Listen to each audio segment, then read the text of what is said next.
خالق کائنات جل جلالہ دوسرے مقام پہ فرماتا ہے یمحق اللہ الربا ویربی الصدقات کہ رب ذوالجلال سود کو مٹاتا ہے اور صدقات کو اللہ پروان چڑھاتا ہے.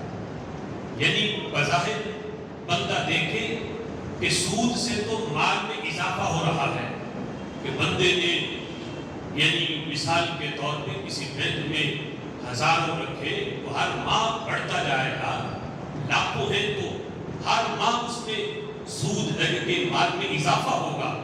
بظاہر تو یہ ہے کہ مال بڑھ رہا ہے, لیکن اللہ فرماتا ہے یمحق اللہ الربا, اللہ سود مٹاتا ہے, ویربی الصدقات اور صدقات کو اللہ پروان چڑھاتا ہے. یعنی وہ مال اللہ کے راستے میں دے دیا جائے. بظاہر بندہ دیکھے تو 1 لاکھ پہ جو ہے وہ 2500 اس کی زکات نکل گئی, تو وہ بندہ سوچے کہ بظاہر تو میرے مال کے اندر کمی آئی ہے, لیکن اللہ فرماتا ہے یہ کمی دنیا والوں کی نظر میں ہے. مجھ سے پوچھو جو مال میرے راستے میں دیا جائے میں کئی گنا بڑھا کے بندے کو عطا فرماتا ہوں. سبحان اللہ. اللہ سود مٹاتا ہے, صدقات کو رب ذوالجلال پروان چڑھاتا ہے. یعنی جس مال کی زکات دی جائے اس میں اضافہ ہوتا ہے.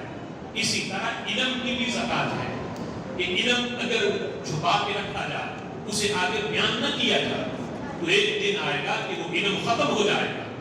لیکن جب علم کی زکات نکالی جائے, علم کی زکات کیا ہے کہ آگے لوگوں تک اس علم کو پھیلایا جائے.